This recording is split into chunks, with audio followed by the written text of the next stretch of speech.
A teenager working on her anger management problem, currently chilling and watching a good old-fashioned movie with a friend. Yeah.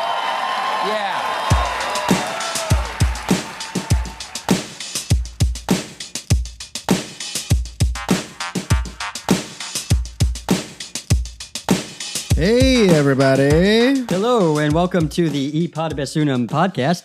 I'm Eitan. I'm Dan. And we're very pleased to welcome back to the podcast our guest host, Allison Green. Whose phone just went off and made a noise. Oh my gosh, I'm sorry. Hello, everybody. On today's podcast, we're going to be talking about how we can turn around repug talking points and better define our progressive ideals and goals. So after Thanksgiving, I've been hearing so many stories from people that have had a hard time over the holidays with families who have Trump supporters. The holidays have gotten so much harder for so many people since Trump was illegitimately elected as president by a minority of the popular vote, despite getting help from Russia. Who the hell is this lady? Get her out of here. For all of history, we will never know that he became president in a free and fair election. And it's one of his biggest insecurities. We talk a lot on this show about messaging, how we can be better at it. And I think one of the biggest things we can do is work messaging into everyday life. Especially with the holidays, I think we need to be prepared with our messaging for the upcoming gatherings. I know how volatile it can be, and instinctively, many of us want to avoid confrontation, but it's a critical time with the impeachment going on. I want everyone to be both mentally and physically safe, but at the same time, we can't shy away from tough conversations. Yes. Let's face it, the Republicans wouldn't. We have a democracy to save, people. I know every Festivus we get into this argument. It happens during the feats of strength. That's a shame. And yeah, I mean, I usually try to win because I'm fighting for democracy. There you go. I think one of the important things to remember is not to fall into the trap of responding to Republican talking points. But we need to turn the conversation around and put it into relatable terms. Don't respond to their gaslighting messaging. Instead, we need to direct the narrative to the truth. I think we need to be prepared to say it's not about Republicans versus Dems. Mm-hmm. It's about what's right versus alt-right. Preach. It's about good versus evil. It's about love versus hate. But it's also about Wall Street versus Main Street. It's about fact versus fiction. And it's about gaslighting versus the truth. Yes. When they turn the conversation to Republicans versus Dems, we should stand up and fight back with different messaging. We should talk about supporting democracies, not dictators. Supporting national security, not white nationalism. Ooh. Yeah.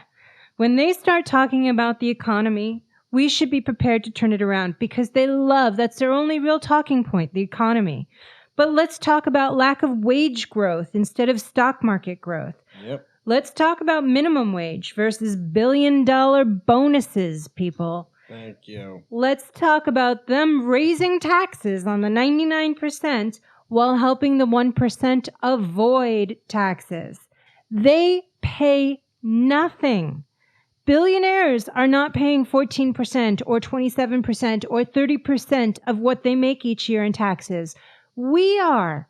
The average American is paying a larger percentage of their income than the CEOs of their own companies. Yep. It's not right, but it's what the right are doing to us.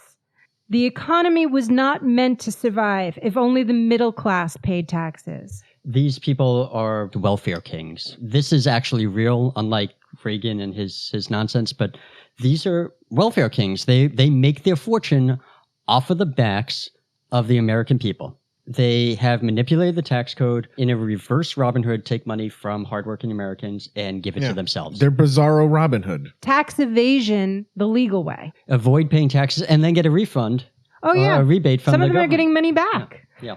It's called tax evasion persuasion. Copyright. Wow. And what about the fact that the economy is good only for a select few? Most Americans are not impacted by a rising stock market. 1 out of 5 people can't save anything from their salaries.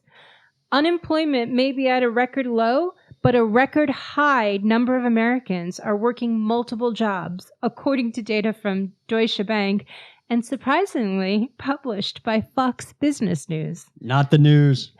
But the more Republicans talk about a good economy, the more we start to believe it. Right. And 27% of adults are $400 away from a financial disaster.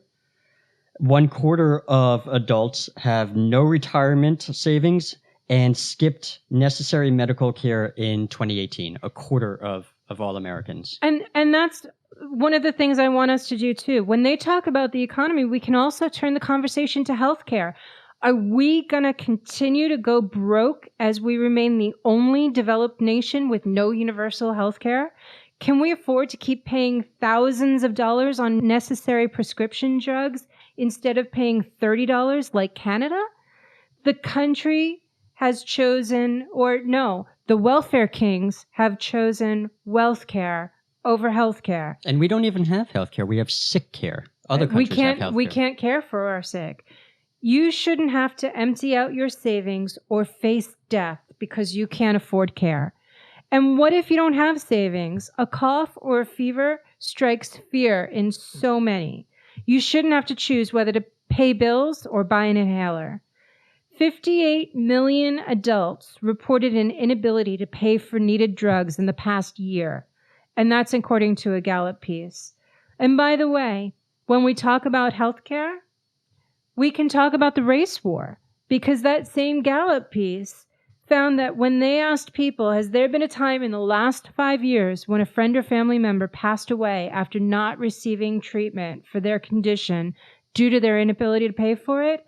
Less than 10% of the people who knew someone who couldn't afford treatment were white. Over 20% were not white. And if we want to get change, we have to get the message out there. I mean, let's talk about how scared children are today to go to school. And let's ask, do we want a government that answers to the NRA or one that answers to the people? Well, the GOP putting guns in the hands of those who hate has created a domestic terrorist threat to our country. Do we want logical gun reform, or do we want to continue arming radical America? They use the excuse that guns are for protection, but we can't protect ourselves from a crazy person, from somebody who should not have a gun. Speaking of children, let's talk about the fact that this week a 70-year-old man was attacking a 16-year-old girl. How dare you? I mean, this is a girl who's on the spectrum and has Asperger's syndrome. It's horrible in so many ways. Nobody's safe from my wrath. No, it's horrible in so many ways, Yeah. but it's predictable. it's predictable. And let's point out what it represents in the bigger issue that's behind it. Who do we stand with? Do we stand with climate threats and climate change? Or do we stand with gas and oil? Because at the end of the day, she's actually going against gas and oil. And I think that's also a fundamental point here. I agree with Math Man. Math man? Yeah, Andrew Yang? Andrew Yang. Sorry, That Andrew go to higher ground, because shit is going to get really bad. These people are not going to make change. So I would literally, I'm telling you, I would invest in very high places up on mountains, shit like that, because As opposed to the 1% who have their beachfront properties? Yeah. Oh, screw them. Yeah. Go there, break into their homes on the beach, take their shit, and then go up on a mountain and build a house and be safe. It'd be lovely. They have nice stuff. Yeah. Just go in and take it. I mean, they rob us all the time. It's their turn to get robbed. Yeah. There you go. We don't condone robbing, but yeah. No, I'm not literally, figuratively. And so going back to Greta, who is an amazing young woman. Yes. But let's talk about how he's attacking women of all ages. And I mean, it's the bigger issue is do we stand for women's right or do we stand for women's suppression? Who gets to decide about women's bodies, women or men? That's a trick question. No. That is a trick question. Not a trick question. I, Trump, hereby say that's a trick question. They are literally stacking the courts with judges with the goal of attacking women's rights. Yeah. Bringing on unqualified judges to attack women's right is so incredibly wrong. It's about women having a choice versus having no choice. They're coming after our birth control. They're coming after our surrogacy. They're taking away people's choices about their families. What therefore is for forced mandatory birthing is to treat women as chattel, Mandatory birth. as incubators. And what we are for is for equality and individual liberty. Yeah. I say let women do whatever the fuck they want.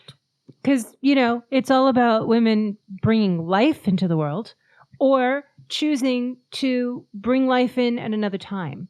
Yeah. It's their choice. Their body, their choice. Period.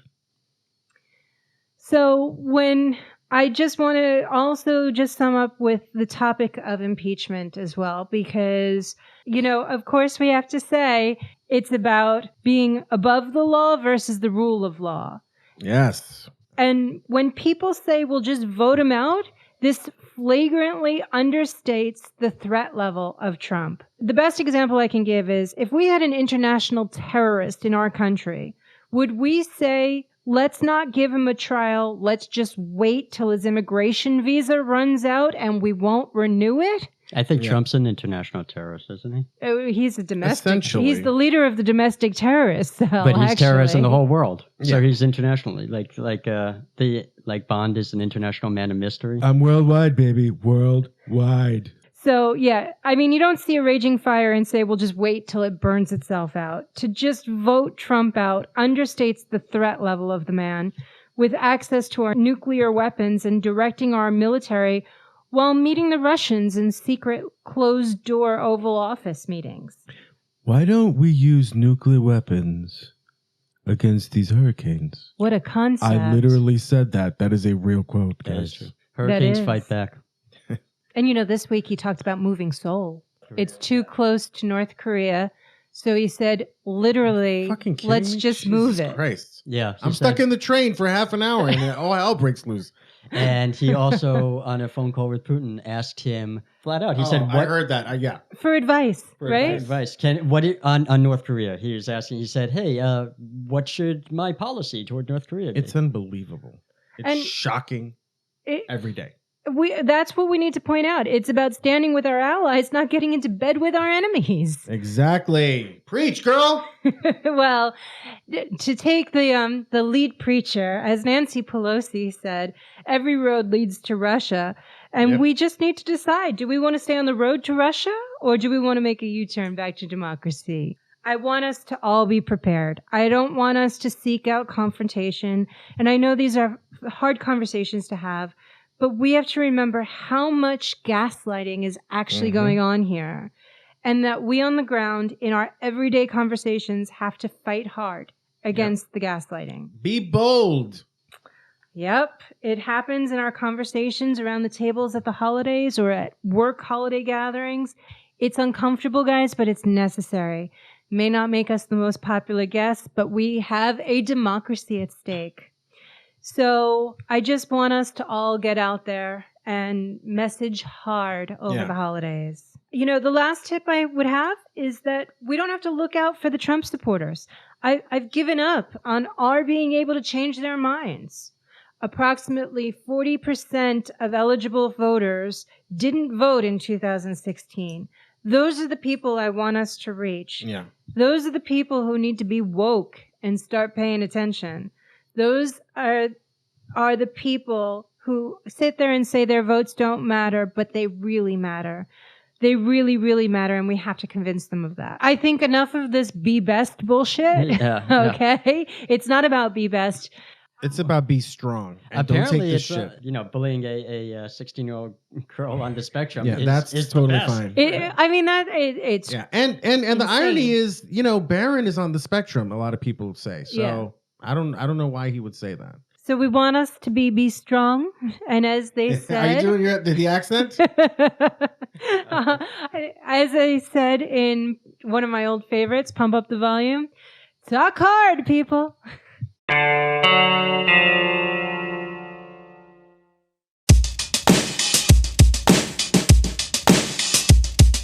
You ever have a pet? Yeah. I love pets. I didn't used to be a cat guy. I was a dog guy, but now I'm a dog and cat person. Oh, well, that's good. That shows growth. Did you know that while every shelter pet is unique, like some love a good game of fetch? Yep. Right? Yep. Mostly dogs. Mm-hmm. I do not have a lot of cat fetchers. Yeah. They don't like ones, that. But yeah. They don't do that. Others would rather snuggle together on the couch. Oh. Yeah. Now that I do have with cats. Yeah, that's cool. Watching Netflix, you just chill with the cat. Yeah, you're Netflix and chilling with the cat. There's a line. And it's relaxing. You just relax. However, there is one thing that they all have in common. You know what that is? That they bring love to the world? That's right. Pets are pure love. But you know what? What?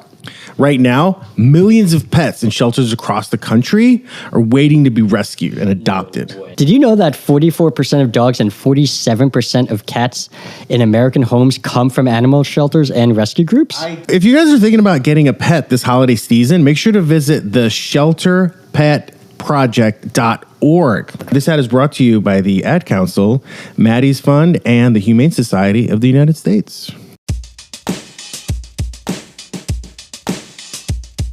So, guys, this week in Good Messaging comes from AOC.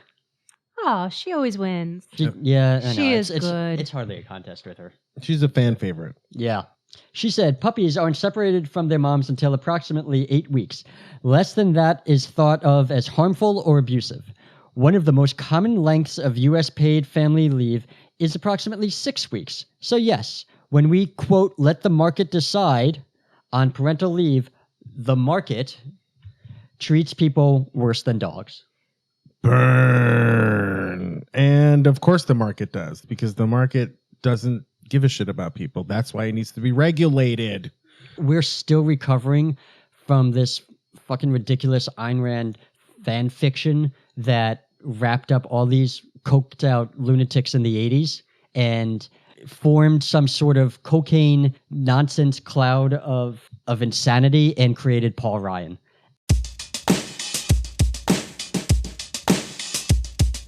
Well, on that note, thanks. Thank you, everybody. That's it.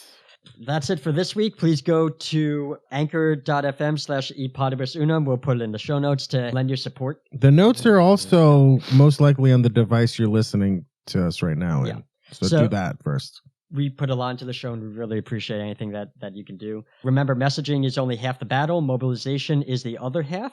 And one easy thing we can do is call our congressperson. We will have a link also in the show notes, but you could also Google find my congressperson. Yep. And be sure to follow us on Twitter. We're at epodibus. That's at EPODIBUS. That's our email at Gmail as well. And as usual, we are looking for an intern or somebody to help out. Anybody, please. We would love any help that you guys can give, or if you or someone you know has something that you want to say. If you know politics, you'd like to come on here and say something with us. And check out Allison's Twitter at Grassroots Speak.